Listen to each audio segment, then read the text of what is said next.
Permítanme que haga una analogía entre los programas informáticos y las recetas de cocina.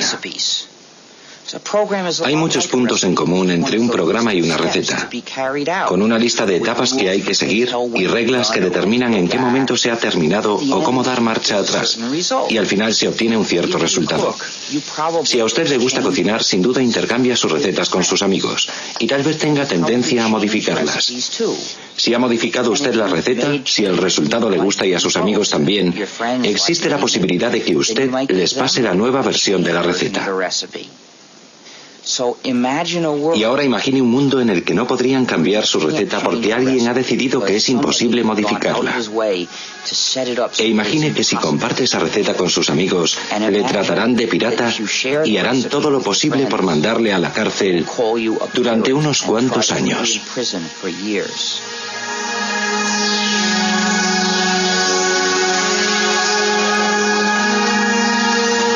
Código Linux.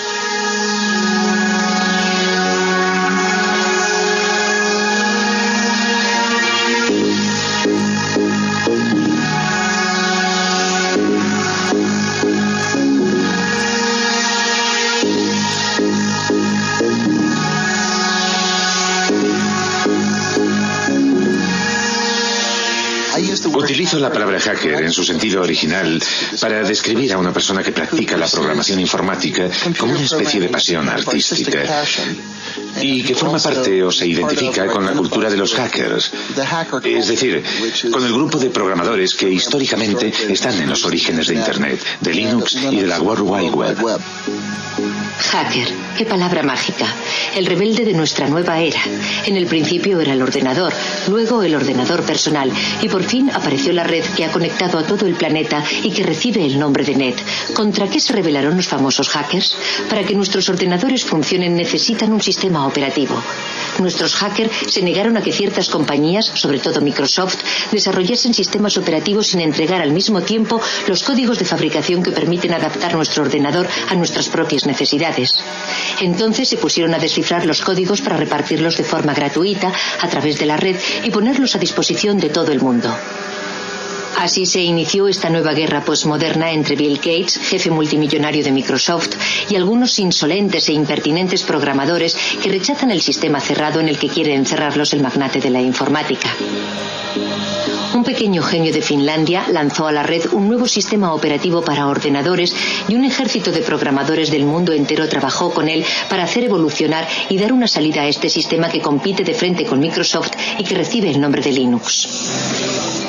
Linus Torvalds ha creado un sistema informático que ha cogido por sorpresa a toda la industria. Linux, un sistema operativo que hoy se utiliza en 8 millones de ordenadores del mundo entero. La revista Wired considera a este hombre joven como el nuevo chamán de Bin Minen y declara que su sistema operativo Linux es el producto más magnífico de Internet.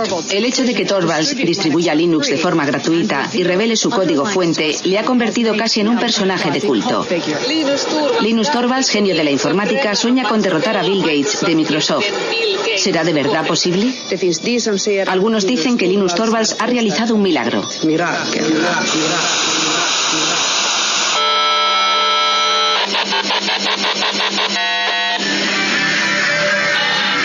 Todos estos programadores, como hormigas obreras unidos entre sí por la red, han hecho evolucionar la proposición de base de Linus Torvalds, adaptándola, modificándola, enriqueciéndola y creando así uno de los mejores sistemas operativos del mundo.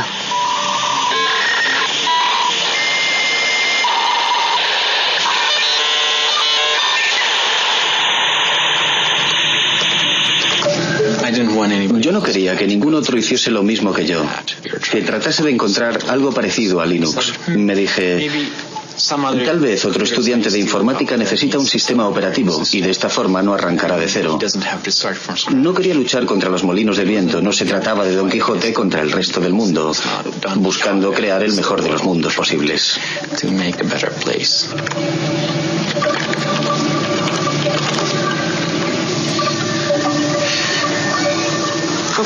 ¿Tienes hambre, Randy? Prefiero trabajar con la gente por el correo electrónico a hacerlo cara a cara. Cuando estás delante de una persona tiendes a entrar en todas las discusiones típicas de las reuniones y a perderte en detalles que sobre todo no deberían tener importancia. Cuando te comunicas por email en general te tomas un tiempo para reflexionar antes de enviar tu respuesta.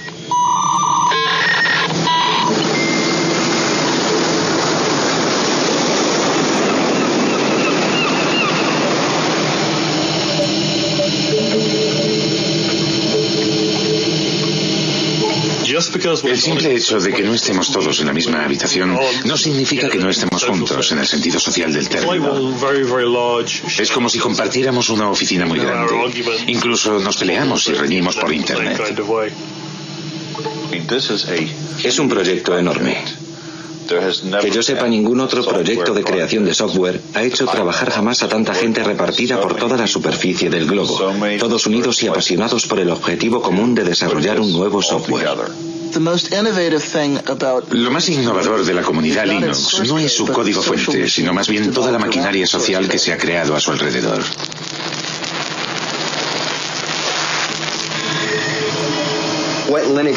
Para explicar lo que es Linux, empezaría por decir que cada ordenador es diferente, cada lector de disquetes es diferente, cada disco duro es diferente, cada controlador de vídeo es diferente y Linux es el sistema que sabe lo que hay que hacer para que todos esos componentes del ordenador ejecuten una tarea simple como borrar el documento o leer el archivo que hay en este disquete o dibujar esta imagen en la pantalla.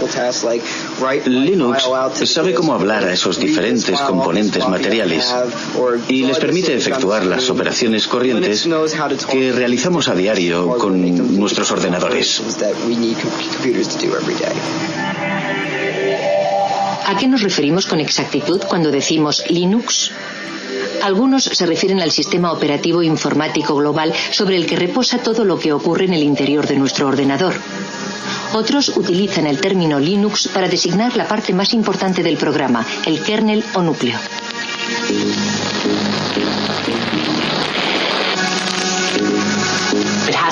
Hay que remontarse a la persona gracias a la que empezó todo, que utilizó Internet para crear una comunidad de individuos en la que todos tenían la sensación de que su contribución era válida. Y esa capacidad para fomentar la cooperación solo podía provenir de una persona educada en un país como Finlandia.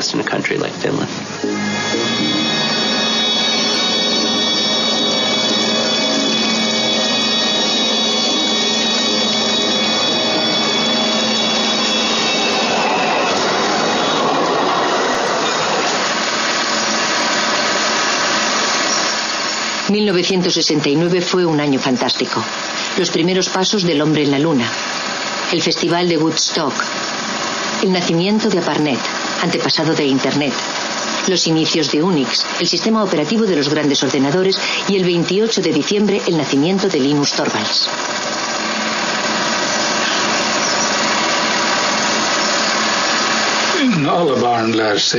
Todos los niños aprenden sobre todo jugando.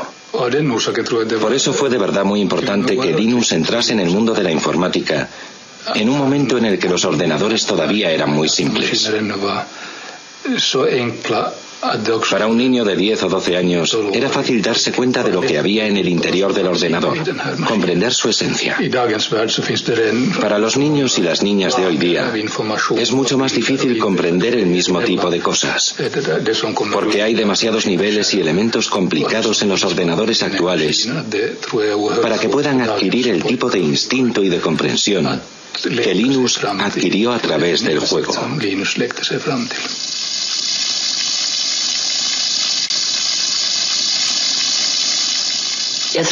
Fue como un flechazo inmediato, tanto para su padre como para Linus. Los dos estaban excitadísimos, como unos niños, ante la idea de probar las posibilidades del Big 20. El lugar en el que Linus desarrolló Linux ya no existe. Ese cuarto existía antes de que tiráramos los tabiques. Aquí había una pared que seguía hasta un poco más lejos. Y allí había otra pared. Más o menos aquí, donde hoy está el sofá, estaban la mesa de trabajo y los ordenadores de Linus. Yo diría que lo que más ha cambiado en él es que se ha convertido en una especie de gurú de la resistencia. Sabe de verdad cómo cautivar a su público, lo que supone un cambio radical respecto a cómo era antes, porque era más bien tímido e introvertido. Y por regla general nunca tenía iniciativas propias, sino que dependía más bien de lo que proponían sus amigos.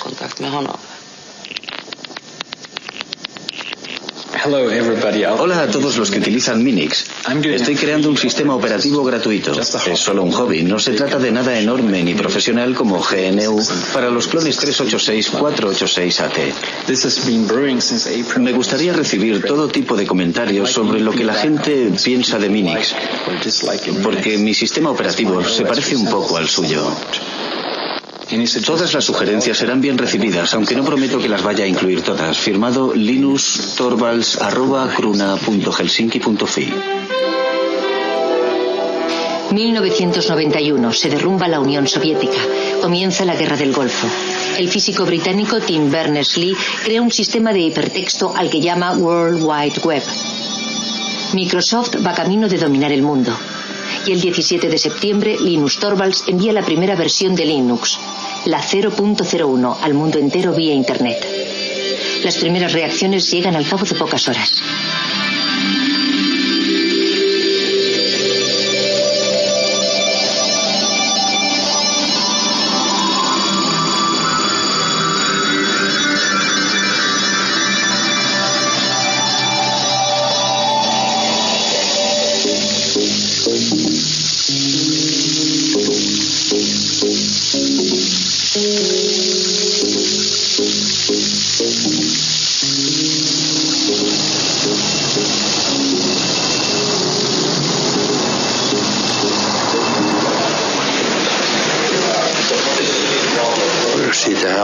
Empezamos a oír hablar de ese programa en la cafetería y decían que había empezado a ser distribuido por Internet. Luego oímos hablar del tal Linus y de la clase de hombre que era. Pero la verdad es que ya se había distinguido con anterioridad por la excelencia de sus resultados.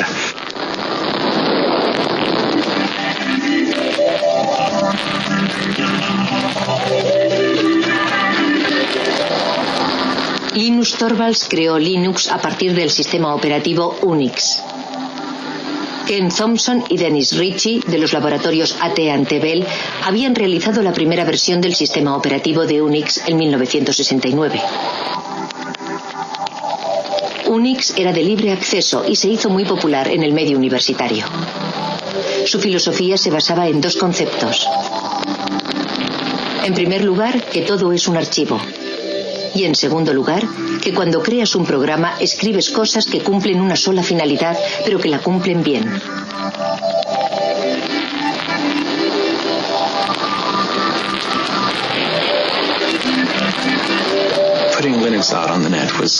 Nos pareció natural poner Linux en la red. Había muchas y buenas razones para ello. En especial el hecho de que era una buena idea hacer que Linux fuese accesible a otra gente que podría ponerlo a prueba y enviarme sus comentarios. De hecho, Linux podía elegir entre dos opciones. Podía distribuir Linux de forma gratuita o podía tratar de venderlo. Linux jamás se habría vuelto tan importante si Linus Torvalds hubiese tratado de obtener un beneficio comercial. Nadie lo hubiera comprado, habría sido una maniobra inútil. Ya llevamos aquí un montón de tiempo. La distribución de Linux está en su tercera generación. Nos costó mucho trabajo encontrar sitio para Linux. Sí. Al principio, Linus no quería distribuir Linux de forma gratuita y estuvo reflexionando durante mucho tiempo para decidir bajo qué copyright presentarlo. Luego, poco a poco, conseguí convencerle de que lo sacara bajo el copyright de GNU. Linuxin julkistamaan Linuxin GNU-copyrightin alla. Sobre todo porque el programa de compilación que utilizaba había salido bajo la licencia GPL, así que acabé decidiendo que utilizaría también la licencia GPL. La licencia GPL fue fundada por la Free Software Foundation a mediados de los años 80. Esta fundación especifica que si uno cambia o modifica el código, debe poner sus cambios y mejoras a disposición de todo el mundo, de forma gratuita. La licencia GPL tenía como objetivo impedir que alguien se apropiase del monopolio de una nueva tecnología importante. Pienso que el momento era bueno. Creo que un año antes no habría podido funcionar. Y un año más tarde, cualquier otro habría sacado algo parecido. Internet todavía no había calado de verdad entre el gran público, aunque sí había calado hondo en las redes universitarias. Yo había escrito un programa de lista de correo utilizando el lenguaje de programación C. Tenía que desarrollarlo y añadirle funciones, porque muy pronto hubo miles de personas interesadas en él. Me llevé una sorpresa enorme de que las cosas funcionaran en progresión geométrica. 1 millar de usuarios se transformaba al día siguiente en 2000 y al otro día ya tenías 4000 usuarios.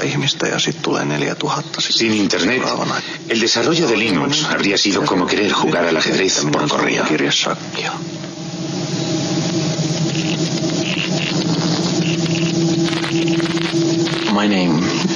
El primer nombre que elegí fue Freaks, para expresar a la vez la idea de free, libre y gratuito, y de freak, raro, diferente, sin olvidar la X final de Unix. A mí no me gustaba la idea de llamarlo Freaks. No me parecía un nombre muy comercial. Ari Lemke, que sacó Linux en el sitio FTP, pensaba que era una mala idea y odiaba de verdad ese nombre. Así que cuando lanzó el sitio FTP lo bautizó como Linux porque sabía que ese nombre iba a funcionar. Nos quedamos con ese nombre, que está claro que es muchísimo mejor.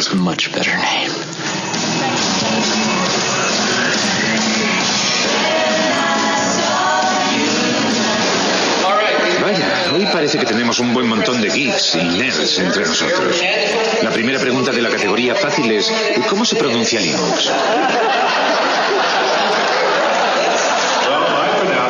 Bueno, yo Linux lo pronuncio Linux. Sin embargo, si fuese Linus Torvalds, no hay duda de que lo pronunciaría Linux.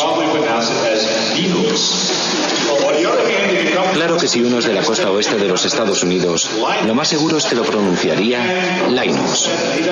Pero a Linus Torvalds le importa un bledo cómo pronunciéis Linux siempre y cuando lo utilicéis. Empecé a jugar con Linux en julio de 1991, poco tiempo después de que Linux sacase la versión 009 del núcleo. Lo descargué desde Finlandia, jugué con él y me pareció que era muy claro. En aquella época la anchura de la banda de Internet en la conexión transatlántica era muy limitada. Así que resultaba muy trabajoso descargar todos esos paquetes desde Finlandia. Entonces pensé que había que hacer algo para remediar ese problema. Utilicé mi estación de trabajo personal, la que tenía en mi despacho, tsx-11.mit.edu, y creé en ella un archivo espejo de todas las fuentes del núcleo. Fue el primer sitio FTP de Linux que existió en los Estados Unidos. La primera vez que recibí Linux lo descargué en disquetes. Luego lo instalé en una de las máquinas de laboratorio de informática de la Universidad de Pensilvania, por lo que me echaron del laboratorio. Pero en fin, esa fue mi primera experiencia con Linux.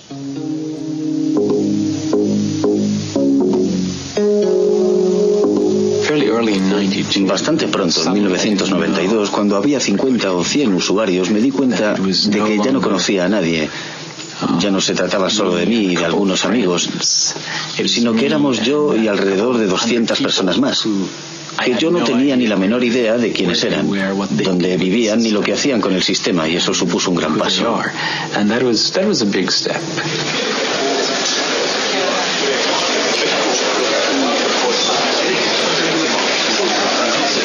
En 1994 el lanzamiento de la versión 1.0 fue muy importante y significó mucho para mí porque había supuesto muchísimo trabajo. Supuso sin lugar a dudas un hito en la utilización comercial de Linux. Antes de la versión 1.0 era realmente muy difícil utilizar Linux con fines comerciales. Les doy la bienvenida al lanzamiento del sistema operativo Linux. Al principio, Linux fue desarrollado para Unix, en especial para un contexto universitario, porque si bien existe una versión para ordenadores personales, su precio es muy elevado.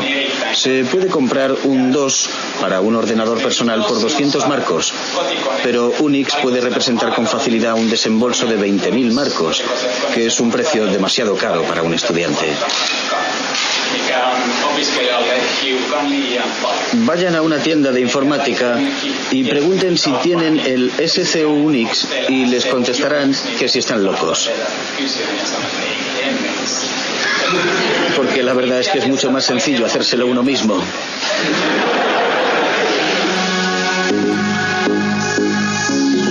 El proceso de desarrollo de Linux es extraño. No se basa en ninguna jerarquía aparente. Todo el mundo puede dar sus sugerencias para cambiar el código.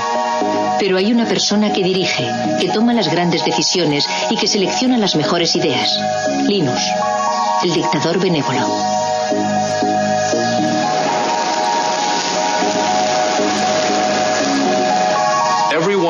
Todo el mundo sabía que ese grupo de trabajo necesitaba un jefe, y Linus era el líder ideal porque fue quien creó el núcleo de Linux y porque tiene grandes cualidades para el liderazgo.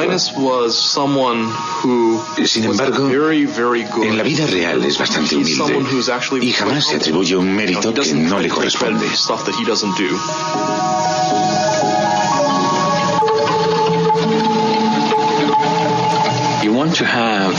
Yo quería que cientos, miles de personas trabajaran en el núcleo al mismo tiempo, pero no quería que se pelearan y se pisaran los unos a los otros, porque en ese caso pierdes mucho tiempo resolviendo los conflictos y te ves metido todo el rato en discusiones acaloradas. Al principio me parecía conveniente presidir esa jerarquía y que los demás fueran como mis lugartenientes, pero las cosas han cambiado. Ahora se trata más bien de una web of trust, de una red de confianzas en la que yo tengo personas en las que confío, que a su vez confían en otras personas. A los que desarrollan los sistemas les motivan muchas cosas, como el orgullo artístico, la satisfacción del trabajo bien hecho, casi artesano, el sentimiento idealista de formar parte de algo más importante y más grande que uno mismo, el deseo de ayudar a la gente y de encontrar soluciones a los problemas. Y a falta de remuneración, en la mayor parte de los casos esa gente busca sobre todo forjarse una cierta reputación entre sus colegas. Uno de los puntos fuertes del desarrollo de Linux es que casi todos los creadores de software pueden ser contactados directamente por correo electrónico. Tetsu jugó un papel fundamental en la difusión de Linux en los Estados Unidos.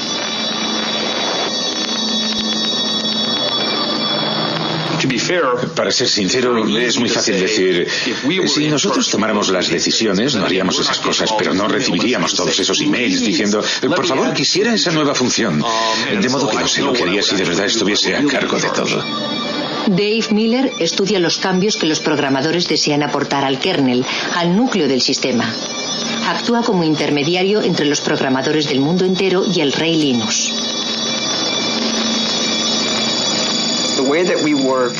Nuestra forma de trabajar es la siguiente. Puedes hablar durante todo el día de una gran idea o de una solución genial, pero tienes que proponernos algo. Enséñame algo concreto, envíame un fragmento de código, algo tangible, que yo mismo pueda probar para hacerme una idea de qué se trata, en vez de pasarte el día entero hablando del asunto de forma abstracta. Alan Cox, un hacker renacentista, es el colaborador más cercano de Linus, su mano derecha.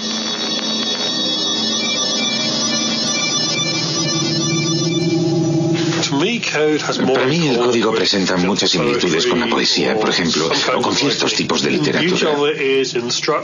Su belleza reside en su estructura y en el hecho de clasificar las ideas una por una de forma clara. Si el código es bueno, lo puedes leer sin hacer comentarios. Comprendes de inmediato por qué ha sido escrito y lo elegante que es. Buscarás un código que sea a la vez elegante y claro, pero que no se base en trucos de la programación, que no dé por hecho una hipótesis que en el futuro podría demostrarse que es falsa.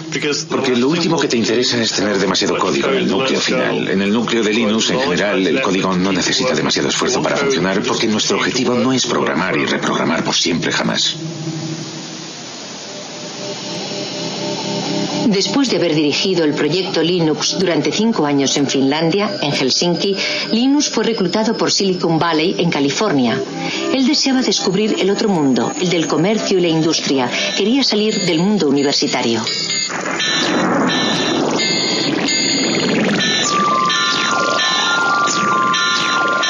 Usted es una figura poco ortodoxa dentro del universo de Silicon Valley. ¿Qué van a hacer con usted? ¿No corre el riesgo de dejarse llevar por el aspecto comercial y enloquecido del lugar?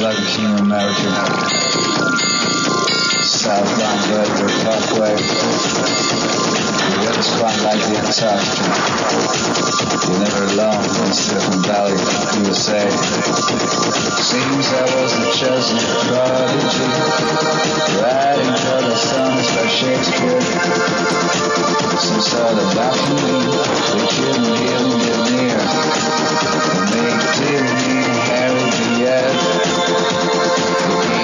We found the web, we probably sell the shares as soon as you can. Get out and go on to the next thing. We're tired young, could have been the king of America. The weather's quite like the Antarctica.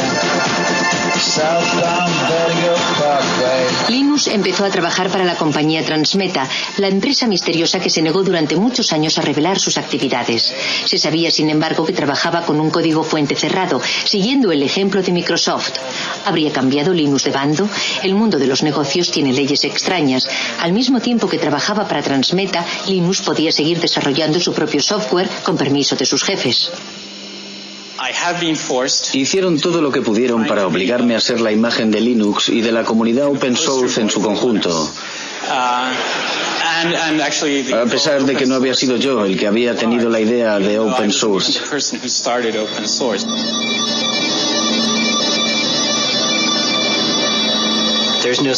Nadie representa él solo toda la historia y no hay un solo punto de partida. Es como el bambú, que no se sabe dónde empieza y dónde termina. En mi opinión, este movimiento no tiene nada de nuevo. Anda flotando por ahí desde hace bastante tiempo. Recuerden la actitud general que teníamos en los años 70 respecto a Unix. Aunque técnicamente no se trataba de un código fuente abierto y no era gratuito. Necesitábamos a toda costa obtener la licencia de AT&T, pero en aquella época no suponía un problema porque por regla general se podían compartir las cosas de forma gratuita y libre. Cuando utilizas un programa, por regla general utiliza su forma ejecutable, es decir, una serie de ceros y de unos. Nadie es capaz de encontrar un sentido a esas cifras. Solo el ordenador las comprende. Para eso es para lo que sirven los ordenadores. Esas cifras son la forma del programa que puede comprender el ordenador. Pero para los seres humanos resulta muy difícil saber lo que significan. Cuando desarrollamos un software, lo programamos bajo la forma de código fuente. El código fuente es una especie de álgebra. Es la forma de entenderlo si eres programador. Suele haber una cantidad enorme de comentarios y de explicaciones incluidas en el código fuente para ayudar a que la gente comprenda el programa. Si solo tienes los ejecutables, es decir, lo que te proporciona Microsoft, aunque tuvieras incluso la posibilidad de introducirles cambios, no sabrías nunca qué modificaciones introducir. Es demasiado difícil. Para poder modificar un software y hacerlo más práctico y más fácil de usar, debes disponer del código fuente. Si observas de verdad el proyecto, como ya he dicho otras veces, verás que Linux desarrolló el kernel, el núcleo, pero no la totalidad del sistema. Pienso que lo más interesante de este asunto es el hecho de que Richard Stallman iniciase el movimiento. ¿Han oído hablar de Richard Stallman? Él quería que todo el mundo tuviera derecho a utilizar los softwares y a copiarlos sin infringir la ley, para hacerles cambios, para distribuirlos y para mejorarlos. Él quería dar derechos a la gente. Había decidido aniquilar el capitalismo americano corrompido de la industria informática. Y dimitió de su puesto de trabajo, pero siguió programando. Join us now and share the software. You'll be free, hackers, you'll be free. Join us now and share the software. You'll be free, hackers, you'll be free. Tengo tendencia a pensar en las cosas en términos de justicia, de libertad y de ética. Lancé la idea en noviembre de 1983, pero todo comenzó en enero de 1984, cuando dimití de mi puesto en el MIT para empezar a desarrollar un sistema operativo gratuito, al que bauticé con el nombre de GNU. Esto es GNU y esto es GPL, General Public License. Evidentemente el núcleo se encuentra bajo GPL. La idea del software libre hace referencia a la libertad, no al precio. Es una lástima que en inglés la palabra free sea ambigua y tenga significados diferentes. Puede significar gratuito, pero también libre. Y yo prefiero pensar en libertad de expresión que en cerveza gratis.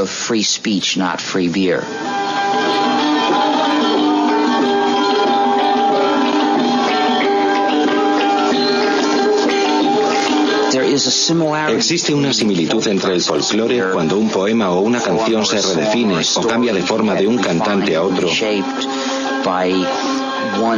y la forma en que puede mejorar el software libre.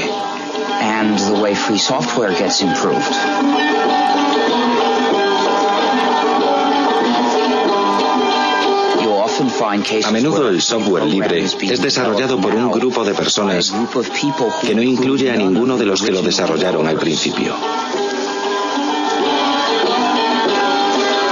En 1991 casi habíamos terminado el sistema GNU. Nuestro objetivo consistía en crear un sistema operativo como Unix, pero completamente gratuito. Ese sistema operativo completo necesitaba muchos componentes diferentes. En 1991 los teníamos casi todos. Habíamos creado la mayor parte de ellos y habíamos encontrado otros, creados por otros programadores para sus propios fines, pero que nos servían. Así que los integramos en el sistema GNU. Todavía nos faltaba un componente importante, el componente que llamamos kernel o núcleo. De modo que nos vino muy bien cuando Linus Torvalds creó su núcleo. En aquel momento la combinación del núcleo Linux con el sistema GNU nos permitió obtener un sistema perfectamente ejecutable que cualquiera podía instalar en su ordenador personal y utilizar. Una vez desarrollado Linux, el sistema GNU estaba terminado y empezó a hacerse cada vez más popular. Pero en ese mismo momento ocurrió algo desafortunado. La gente que utilizaba el sistema GNU no se dio cuenta de que se trataba del sistema GNU y empezó a llamar Linux al conjunto, a la combinación. Y ese error se extendió. A los que trabajaban en el proyecto GNU les resultaba muy difícil atraer la atención del usuario sobre esas cuestiones éticas y políticas. Hoarders can get piles of money, that is true. Hackers, that is true.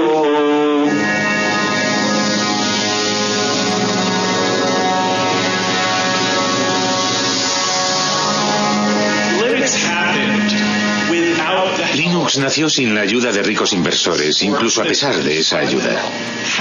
¿Cómo hacer para conservar la magia si se invierte tanto dinero en Linux? Cuando Linux empezó a comercializar, la gente dijo, no queremos guardar nuestro pequeño proyecto para nosotros solos, y nadie debe ganar dinero con él. Me parece muy bien, pero en el mundo real la gente utiliza las cosas para ganar dinero. Los Estados Unidos son una sociedad capitalista. Europa es una sociedad capitalista. Para que las empresas puedan empezar a utilizar Linux, necesitan tratar con alguien que sea capaz de proporcionarles la ayuda que esperan, que les venda el material, ese tipo de cosas. Y la gente que vende el material y la ayuda va a ganar dinero.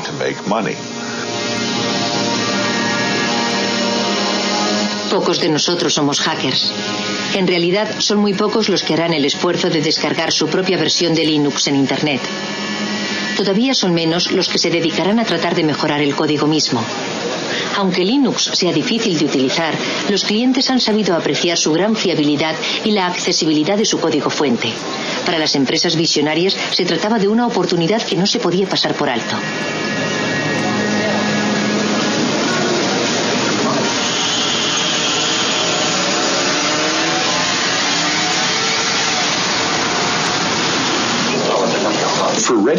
En realidad, Red Hat no buscaba un sistema operativo mejor que Microsoft o que Sun Microsystems.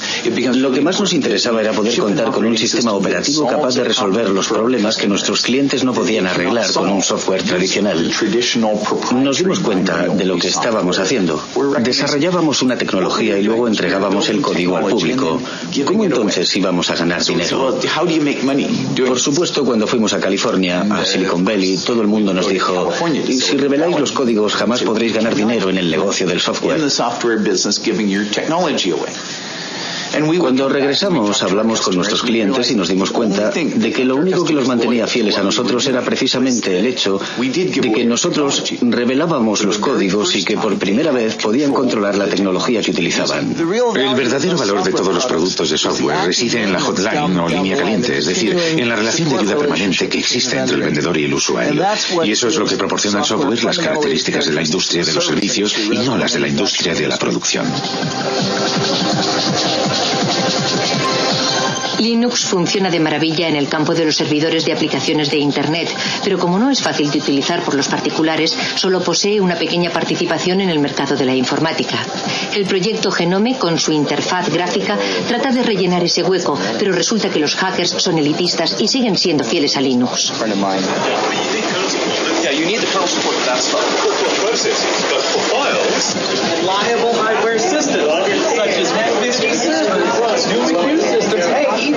Miren quién está ahí.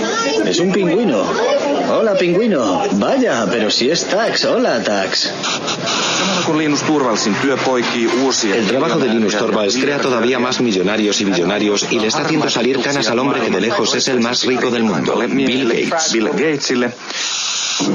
Microsoft utiliza un modelo muy tradicional. Producen un código fuente cerrado, lo meten en un CD y lo venden. Ellos se ocupan de todo el trabajo de desarrollo de los sistemas y todos los beneficios son para ellos. Una vez que has entrado en este negocio es muy difícil cambiar de cultura, como por ejemplo orientarse hacia un negocio de cooperación en el que los programas se utilicen para revelar el código. Es muy fácil ganar dinero con los productos cuyo código está cerrado, tengas o no una gran participación en el mercado. Por ejemplo, ahora mismo Microsoft no se siente de verdad incentivado a abrir su código, no le interesa. Pero pienso que Microsoft se verá obligado a hacerlo aunque a regañadientes. A las compañías les interesa seguir siendo propietarias de ciertos algoritmos. Por ejemplo, ciertas empresas han trabajado muchísimo en los algoritmos de compresión, en especial para el streaming multimedia, y no quieren que la gente sepa cómo lo han hecho porque es justo ahí donde reside el valor de su producto.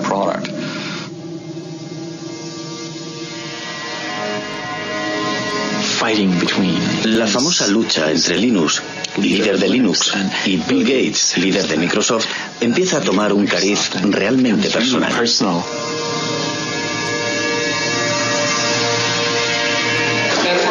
Una pregunta de la categoría rarezas. ¿A quién pertenecen estos labios? Voy a contestar yo. Son los labios de Bill Gates a punto de contar otra mentira más.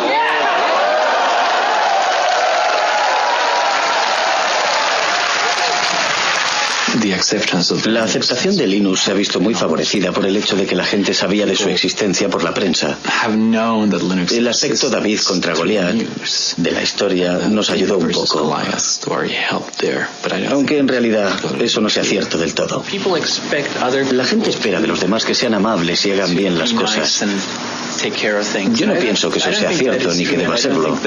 El poder de Linux es que, aunque no te ayude nadie, siempre podrás disponer de tu propia copia de Linux. Y la posibilidad de hacer con ella lo que te dé la gana. Quiero evitar convertirme en el político de Linux. Quiero que todo el mundo piense que soy un buen tipo y que soy una persona que no hace trampas. Linus, una última pregunta. Yo soy de la India. ¿Hay muchos indios que contribuyan al desarrollo del núcleo? No hay muchos. ¿Qué mensaje le gustaría mandarles para que sean cada vez más los que se unan a su proyecto? En mi opinión es solo un problema de infraestructuras. No siempre tienen acceso a Internet o disponen solo de una conexión muy lenta. Y pienso que la gente quizás no está acostumbrada a ese tipo de colaboración por Internet y se pone un poco nerviosa. ¿Tienen un mensaje para motivarles, para hacer que vengan más programadores? No conozco los problemas de la India, pero sin duda existirán problemas locales que solo los indios pueden resolver. Problemas que al continente americano no le importan en absoluto. En mi opinión resulta muy estimulante cuando alguien dice: yo puedo resolver ese problema, puedo crear mi propia versión de Linux que me convendrá mucho más. ¿Entendido? Y eso vale para un indio, para cualquiera. Eso es lo que debe motivar a la gente, aunque por otro lado diga lo que diga yo, no tienen por qué hacerme caso. Linus, solo un momento. Muchas gracias. Gracias a usted. La próxima vez que visite la India, lo intentaré, pero debería pasar unas largas vacaciones. Trabajo para una revista holandesa. ¿Piensa ir a los Países Bajos?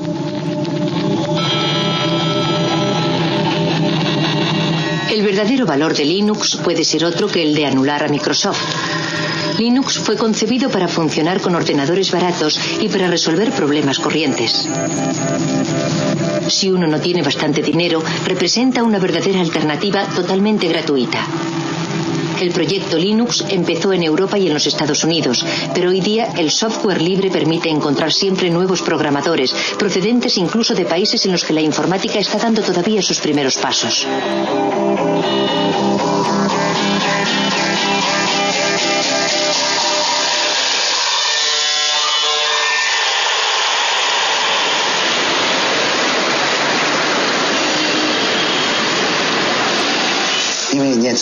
La sociedad Red Flag está especializada en la investigación, el desarrollo y la comercialización de sistemas operativos basados en Linux. Como ustedes saben, China está retrasada respecto a los países desarrollados en materia informática. La diferencia es muy grande y estamos tratando de salvarla lo más deprisa posible. Mientras tanto, debemos recurrir a la experiencia de muchos otros países. Damos una gran importancia al sistema operativo. Empezamos a desarrollar el sistema a partir de Linux, pero debido a la estricta reglamentación del mercado, fracasamos. Linux representa para nosotros una gran oportunidad, así como una buena base para formarnos en las nuevas tecnologías del mundo entero.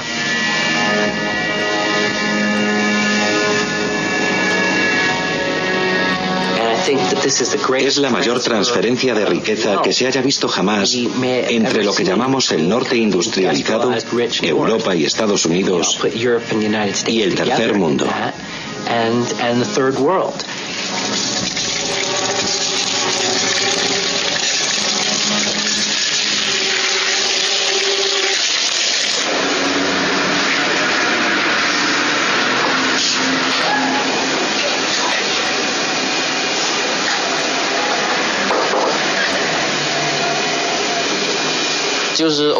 Es el código fuente abierto. Pienso que es muy importante para mucha gente. Me gusta la filosofía y me gusta analizar las cosas desde el ángulo de la filosofía. Pienso que los códigos abiertos están de acuerdo con el espíritu de la ciencia, es decir, el espíritu de acceso libre y sin restricciones a la información. Nada debería estar oculto.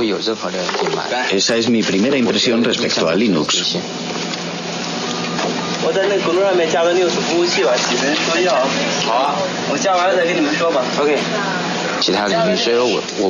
Ese espíritu se podría extender a otros campos.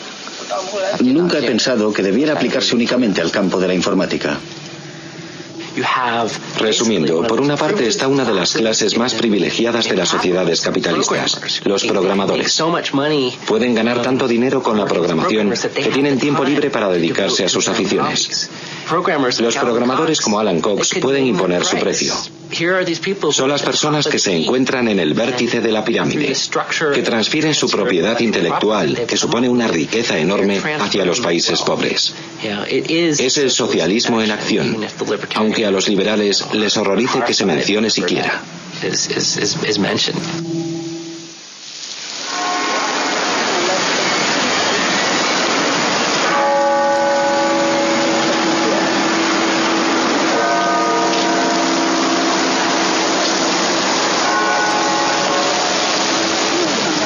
Los proyectos open source han sido comparados al desarrollo de la ciencia.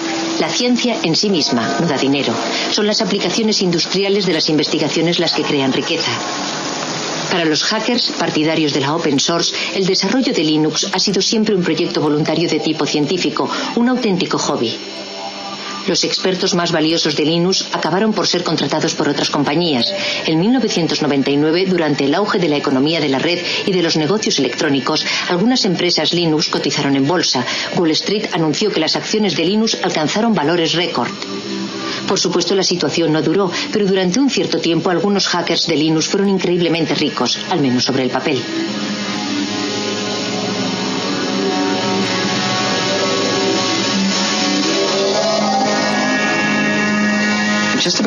Antes de esa locura bursátil, todos los que participaban en el desarrollo del núcleo y ganaban dinero con Linux permanecieron bastante fieles a sus valores al aceptar esos puestos en nuevas empresas. La mayor parte de ellos sigue haciendo casi lo mismo que hacía antes de obtener esos empleos. Sinceramente, que yo sepa, ninguno de ellos ha perdido su libertad. Sigo leyendo a diario sugerencias para hacer modificaciones, igual que siempre, y se las paso a Linux, igual que hacía antes de que cotizáramos en bolsa. Algunos de nosotros quizás conducimos coches mejores, pero esa casi es la única diferencia, y tal vez que comemos sushi más a menudo. Algunas personas tuvieron suerte al unirse a la empresa adecuada en el momento adecuado y se las han arreglado para beneficiarse de la salida a bolsa. Algunos han ganado millones de dólares. Otros miles de millones de dólares. ¿Acaso la contribución de esas personas fue más importante que la de las otras? En algunos casos invirtieron las sumas necesarias en el buen momento, pero yo pienso que se trata de un problema más general que no concierne más que a la comunidad open source, y no creo que exista una respuesta satisfactoria a esa pregunta. Una de las cosas que me gusta de Silicon Valley es su gran dinamismo. Aquí todo es posible, incluso eso de la carrera por el dinero, que parece un poco de mal gusto, sobre todo si eres europeo, es un factor de motivación muy bueno, un buen medio para llevar los proyectos hasta el final.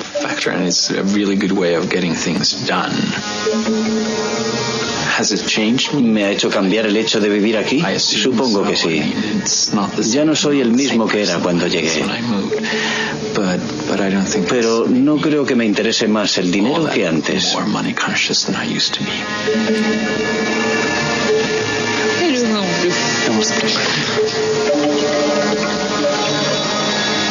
El 11 de septiembre de 2001 trastornó nuestro mundo. Los atentados suicidas de Nueva York asestaron un golpe terrible a la economía, lo mismo que al mundo de la informática. ¿Qué quedará del fenómeno Linux? Hoy día, fragmentos enteros del famoso código Linux forman parte, sin que nosotros lo sepamos, de nuestra vida cotidiana.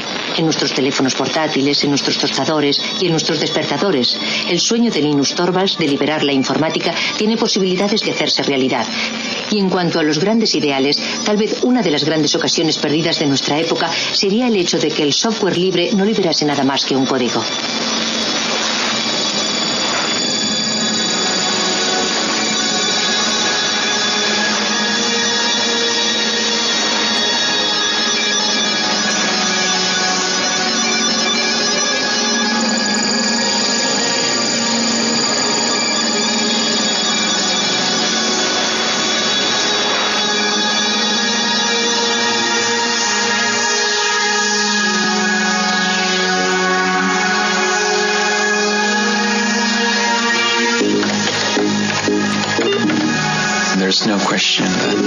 La cuestión no es saber si los progresos tecnológicos dejarán anticuado a Linux en un momento determinado.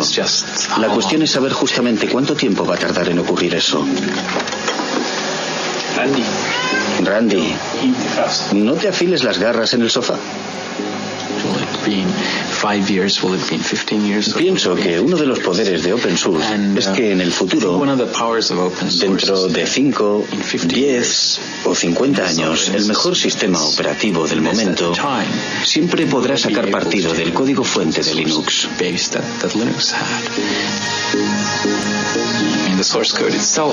En cierta medida, el código fuente es la memoria de Linux y la gente siempre lo podrá usar como una especie de referencia. Pero hay otra cosa. También existen problemas intangibles relativos al motivo de que se hicieran las cosas de una manera determinada. Yo pienso que esas cuestiones están en el aire, conmigo o sin mí.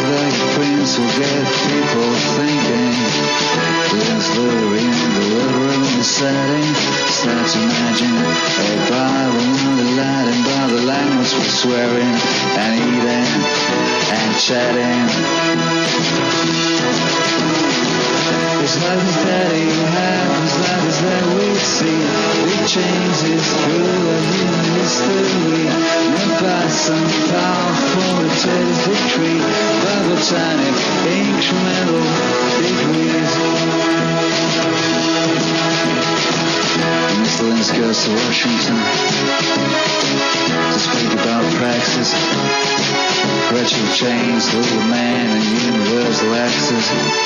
Linus against Goliath with nothing else to fill, just sling a little stone in the face of the bill. But Linus doesn't give the strings to lose, and it changes the way the world plays the blues.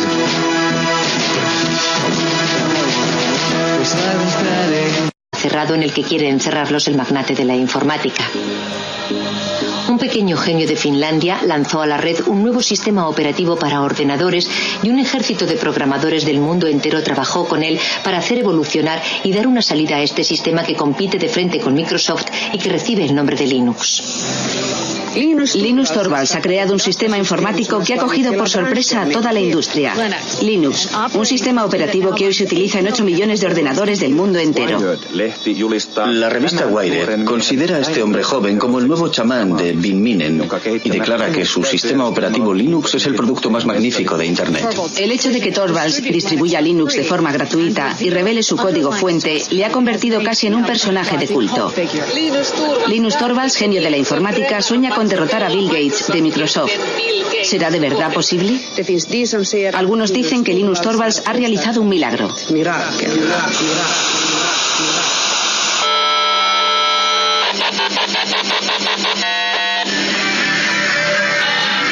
Todos estos programadores, como hormigas obreras unidos entre sí por la red, han hecho evolucionar la proposición de base de Linus Torvalds, adaptándola, modificándola, enriqueciéndola y creando así uno de los mejores sistemas operativos del mundo.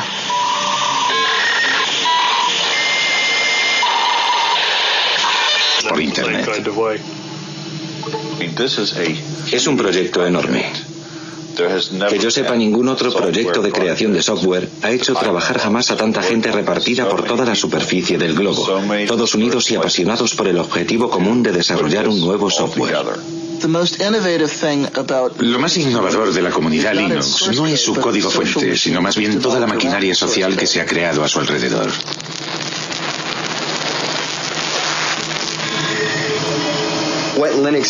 Para explicar lo que es Linux, empezaría por decir que cada ordenador es diferente, cada lector de disquetes es diferente, cada disco duro es diferente, cada controlador de vídeo es diferente y Linux es el sistema que sabe lo que hay que hacer para que todos esos componentes del ordenador ejecuten una tarea simple como borrar el documento o leer el archivo que hay en este disquete o dibujar esta imagen en la pantalla.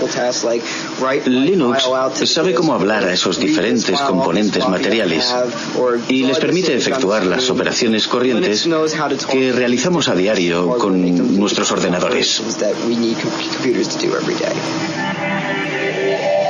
¿A qué nos referimos con exactitud cuando decimos Linux? Algunos se refieren al sistema operativo informático global sobre el que reposa todo lo que ocurre en el interior de nuestro ordenador. Otros utilizan el término Linux para designar la...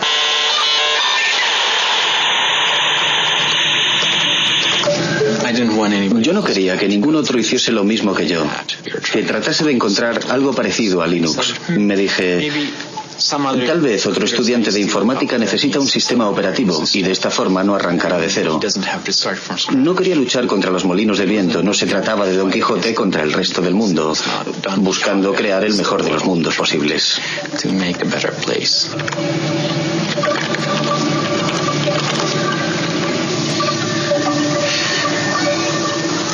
¿Tienes hambre, Randy? Prefiero trabajar con la gente por el correo electrónico a hacerlo cara a cara. Cuando estás delante de una persona tiendes a entrar en todas las discusiones típicas de las reuniones y a perderte en detalles que sobre todo no deberían tener importancia. Cuando te comunicas por email en general te tomas un tiempo para reflexionar antes de enviar tu respuesta.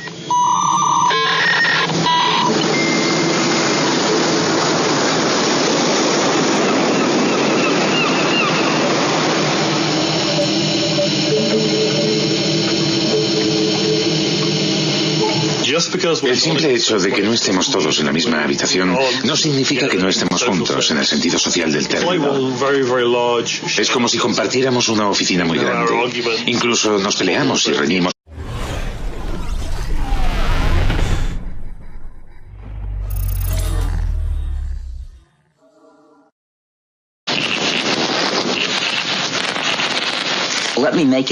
Permítanme que haga una analogía entre los programas informáticos y las recetas de cocina. Hay muchos puntos en común entre un programa y una receta, con una lista de etapas que hay que seguir y reglas que determinan en qué momento se ha terminado o cómo dar marcha atrás, y al final se obtiene un cierto resultado. Si a usted le gusta cocinar, sin duda intercambia sus recetas con sus amigos, y tal vez tenga tendencia a modificarlas. Si ha modificado usted la receta, si el resultado le gusta y a sus amigos también, existe la posibilidad de que usted les pase la nueva versión de la receta. Y ahora imagine un mundo en el que no podrían cambiar su receta porque alguien ha decidido que es imposible modificarla. E imagine que si comparte esa receta con sus amigos, le tratarán de pirata y harán todo lo posible por mandarle a la cárcel durante unos cuantos años.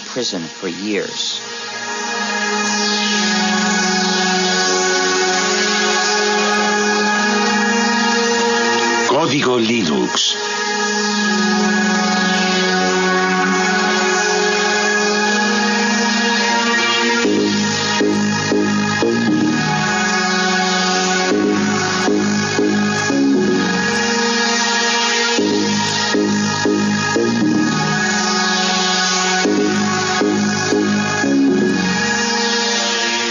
Utilizo la palabra hacker en su sentido original para describir a una persona que practica la programación informática como una especie de pasión artística y que forma parte o se identifica con la cultura de los hackers, es decir, con el grupo de programadores que históricamente están en los orígenes de Internet, de Linux y de la World Wide Web.